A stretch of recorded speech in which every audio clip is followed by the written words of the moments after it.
പറഞ്ഞാൽ ഈ മൊത്തത്തിലുള്ള സ്ഥലത്തിൽ ഏറ്റവും ഫ്രണ്ടായ സ്ഥലങ്ങൾ ഫുള്ള് പോയി. ഇനി ഏറ്റവും ബേക്കിൽ ഒന്നിനും കൊള്ളാതെ ഒരു 10 സെൻറ്റ് 20 സെൻറ്റൊക്കെ ഓരോ ഭാഗത്ത് കിടക്കുന്നു. അതിൻ്റെ അകത്ത് ഒരു 4-5 കപ്പിൽ മാവ് അത്രേ ഉള്ളത്. ബാക്കി ഫുള്ള് അവർ അളന്നു പോയി. എന്താ പറയാനുള്ളത്? അല്ല, ഇത് അവർ ചെയ്യുവാണെങ്കിൽ ചെയ്തോട്ടെ, പക്ഷെ ന്യായമായ വില ഭൂമിക്ക് ഇവിടെ എന്ന് പറഞ്ഞാൽ ഇപ്പം അവിടെ ഒരു വീട് പണിതുകൊണ്ടിരിക്കുന്നു. അവർ 70,000 രൂപയ്ക്ക് സ്ഥലം എടുത്തിട്ട് ഇപ്പോൾ അവിടെ പണിതുകൊണ്ടിരിക്കുന്നത്. ആ മാർക്കറ്റുള്ള സ്ഥലങ്ങളാണ് ഇത് മൊത്തം. ഈ കഴിഞ്ഞ ഒരു വർഷമായിട്ടുള്ള ഈ സ്ഥലം ഒരാൾ മേടിച്ചത്. അത് 3 ഏക്കർ സ്ഥലമാണ്. 1.5 കോടി രൂപയ്ക്കാണ് 3 ഏക്കർ മേടിച്ചത്. ആ റേറ്റ് ഏക്കറിന് വരുമ്പോൾ 50 ലക്ഷം രൂപ ഇവിടെ ഏക്കറിന് വിലയുണ്ട്. കുറഞ്ഞ സെന്റിനല്ല 70,000 രൂപ വെച്ചിട്ട് വിലയുണ്ട്. അങ്ങനത്തെ ഭൂമിയാണ് തികച്ചും പോകുന്നത്.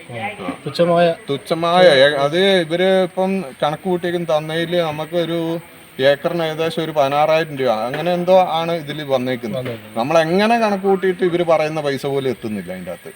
അങ്ങനത്തെ അവസ്ഥയാണ് ഉള്ളത്. നഷ്ടപരിഹാര തുക തുച്ഛമായി കളയരുത്, ന്യായമായിട്ടുള്ള ഒരു നഷ്ടപരിഹാര തുക തന്നെ വേണമെന്നാണ് ഇവർ പറയുന്നത്. ഇപ്പോൾ വാർഡ് മെമ്പർ ഇപ്പോൾ നമ്മോടൊപ്പം ചേരുന്നുണ്ട്. വളരെ ദുരിതത്തിലാണ്, ഷോക്കേൽക്കുന്ന കുടുംബങ്ങളാണ് നമ്മൾ പരിചയപ്പെടുത്തുന്നത്. അവരുടെ വിഷമങ്ങളാണ് ഇപ്പോൾ നമ്മൾ കേട്ടല്ലോ. എന്താണ് ഈ ഒരു നിമിഷത്തിൽ പറയാനുള്ളത്?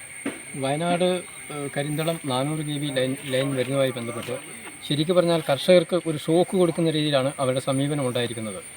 ഈ പ്രദേശങ്ങൾ എന്ന് പറഞ്ഞു കഴിഞ്ഞാൽ കാർഷിക വൃത്തിയെ മുൻനിർത്തിക്കൊണ്ട് ജീവിക്കുന്ന ആൾക്കാരാണ് കൂടുതൽ. റബ്ബർ, കശുമാവ്, തെങ്ങ് അങ്ങനെയുള്ള ആദായങ്ങളാണ് ഇവിടെയുള്ളത്.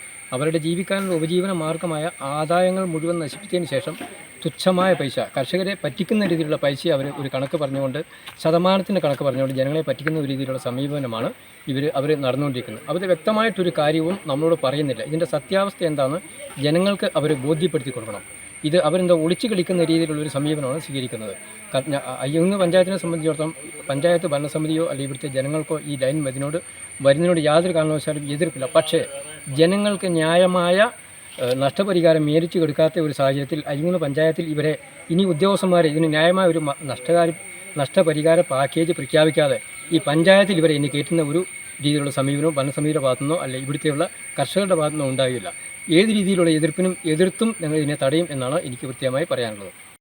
സങ്കടത്തോടു കൂടിയാണ് നമ്മൾ ഈ വീടുകളിലും ഈ ആൾക്കാരെയൊക്കെ കാണാനായിട്ട് വന്നപ്പോൾ അവരുടെ കാര്യങ്ങൾ കേൾക്കുമ്പോൾ പ്രയാസം തോന്നുകയാണ്. കാരണം ഇവിടെ സൂചിപ്പിച്ചതുപോലെ തന്നെ 4-5 ഏക്കർ ഭൂമിയുള്ള റബ്ബർ വെട്ടിയും കശുവണ്ടി പെറുക്കിയും തേങ്ങയിലൂടെ ഒക്കെ കിട്ടുന്ന കാർഷിക വരുമാനത്തിൽ നിന്നും ഉപജീവനം നടക്കുന്ന കുടുംബങ്ങളാണ് ഇതൊക്കെ.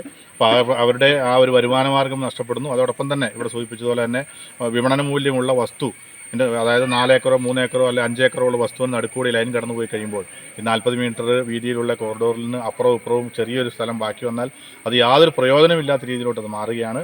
ഈ സ്ഥലത്തിൻ്റെ മൊത്തം വിപണന മൂല്യം നഷ്ടപ്പെടുന്നു. അതുപോലെ ഈ കുടുംബങ്ങൾക്ക് ഉള്ള അവരുടെ ജീവിതമാർഗം നഷ്ടപ്പെടുന്നു. അപ്പോൾ ഇതിനൊക്കെയുള്ള ശാശ്വത പരിഹാരം തീർച്ചയായിട്ടും അധികൃത ഭാഗത്തുനിന്ന് ഉണ്ടാകേണ്ടതുണ്ട്. സ്ഥലം നഷ്ടപ്പെടുന്ന, വിളകൾ നഷ്ടപ്പെടുന്ന കർഷകർക്ക് ന്യായമായിട്ടുള്ള നഷ്ടപരിഹാരം നൽകാതെ യാതൊരു കാരണവശാലും ഇവിടെ നമുക്ക് ഈ ലൈൻ വരയ്ക്കാനായിട്ട് സമ്മതിക്കില്ല. ഇവിടെ ബഹുമാനപ്പെട്ട പഞ്ചായത്ത് പ്രസിഡന്റും പഞ്ചായത്ത് മെമ്പറും ഒക്കെ സൂചിപ്പിച്ചതുപോലെ ലൈൻ വരുന്നതിന് ആരും കർഷകരോ ഭൂവുടമകളോ എതിരല്ല. പക്ഷേ അവർക്ക് ന്യായമായ ഒരു നഷ്ടപരിഹാര പാക്കേജ് പ്രഖ്യാപിക്കാതെ ഇവിടെ ലൈൻ വലിക്കുന്നതിന് യാതൊരു കാരണവശാലും അനുവദിക്കില്ലെന്ന് പറയാനായിട്ട് ആഗ്രഹിക്കുന്നു. വയനാട് കരിന്തളം 400 kV ഷോക്ക് ഏൽക്കുന്ന കുടുംബങ്ങളുടെ ദുരാവസ്ഥ ചൂണ്ടിക്കാണിക്കാൻ വേണ്ടിയിട്ടാണ് ഏജനറ്റ് ഈ വാർത്ത റിപ്പോർട്ട് ചെയ്തത്. ഇപ്പോൾ കമ്പനി നിരത്ത്, അയ്യൻകുന്ന് ഗ്രാമപഞ്ചായത്തിലെ കമ്പനി നിരത്ത് എന്ന് പറയുന്ന സ്ഥലത്ത് ഏക്കർ കണക്കിന് 3.5 ഏക്കർ വരെ സ്ഥലം നഷ്ടപ്പെടുന്ന ഒരു കുടുംബത്തിൻ്റെ വളരെ ദയനീയമായിട്ടുള്ള അവസ്ഥയാണ് നമ്മളിപ്പോൾ കണ്ടത്. അവർ പറയുന്നത് സ്ഥലം വിട്ടുകൊടുക്കുന്നതിന്, വികസനം വരുന്നതിനൊന്നും ഞങ്ങൾ എതിരല്ല. പക്ഷേ ഈ സ്ഥലത്തുള്ള ന്യായമായിട്ടുള്ള തുക, ഇവർക്ക് നഷ്ടപരിഹാര തുക ലഭിക്കണമെന്നാണ് ഇവർ പറയുന്നത്. പഞ്ചായത്ത് ഭരണസമിതി അംഗങ്ങൾ, മെമ്പർമാർ ഉൾപ്പെടെ ഈ സ്ഥലം സന്ദർശിക്കുകയുണ്ടായി. അപ്പോൾ ഇത് കാണുന്ന അധികൃതർ ഇവർക്ക് വേണ്ട സഹായം നൽകും എന്നുള്ള പ്രതീക്ഷയിൽ ബിജു പരിക്കപ്പള്ളിയോടൊപ്പം ശ്രീവേഷ്കർ, ഏജന്റ് ന്യൂസ്. SSLC+2 ശേഷം ഏത് കോഴ്സ്? ഉയർന്ന ശമ്പളത്തിൽ ഉടൻ ജോലിയാണ് നിങ്ങളുടെ ലക്ഷ്യം എങ്കിൽ പഠിക്കൂ ആയുർക്ഷേത്രയിൽ. ആയുർക്ഷേത്ര ആയുർവേദ നഴ്സിംഗ് കോഴ്സ് ഡോക്ടർമാരുടെയും ട്രെയിനർമാരുടെയും നേതൃത്വത്തിലുള്ള ക്ലാസുകളിലൂടെ പഠനത്തിൽ പിന്നിലായവരുടെയും അന്താരാഷ്ട്ര നിലവാരത്തിൽ എത്തിക്കുന്ന ട്രെയിനിംഗ് സംവിധാനം. അഡ്മിഷൻ എടുത്ത് 7ാം മാസം മുതൽ 7,000 രൂപ മുതൽ 20,000 രൂപ വരെ മാസം സ്റ്റൈപ്പൻഡ് ലഭിക്കുന്നു. കുറഞ്ഞ ഫീസ് തവണകളായി അടയ്ക്കാം. ഇതിലൂടെ സാമ്പത്തിക ബുദ്ധിമുട്ട് അനുഭവിക്കുന്നവർക്ക് പഠിക്കാൻ അവസരം. ആയുർക്ഷേത്ര ഇന്ത്യയിലും വിദേശത്തുമായി 530-ലധികം ആശുപത്രികളുമായി സഹകരണമുള്ളതിനാൽ ക്യാമ്പസ് ഇന്റർവ്യൂകളിലൂടെ ഉറപ്പായി ജോലി നൽകുന്നു. 4500-ലധികം വിദ്യാർത്ഥികൾ പഠിച്ചിറങ്ങിയ എല്ലാവർക്കും ജോലി നൽകിയ സ്ഥാപനം. Cultural day, sports day, study tour, seminar, finishing school, character development ക്ലാസുകൾ എന്നിവയിലൂടെ ആയുർ ക്ഷേത്രയിലെ വിദ്യാർത്ഥികളെ മുൻനിരയിലെത്തിക്കുന്നു. ആൺകുട്ടികൾക്കും പെൺകുട്ടികൾക്കും admission, UGC approved university certificate.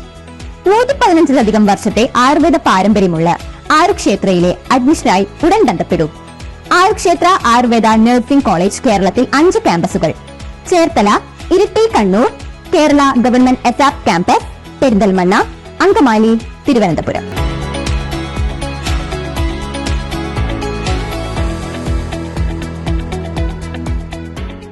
മലയോരത്തിന്റെ സ്വന്തം പ്രാദേശിക ചാനൽ HNN. നിങ്ങളുടെ നാട്ടിലെ വാർത്തകളും വിശേഷങ്ങളും ഞങ്ങളെ അറിയിക്കുവാൻ വിളിക്കൂ 9447691771 9074215391.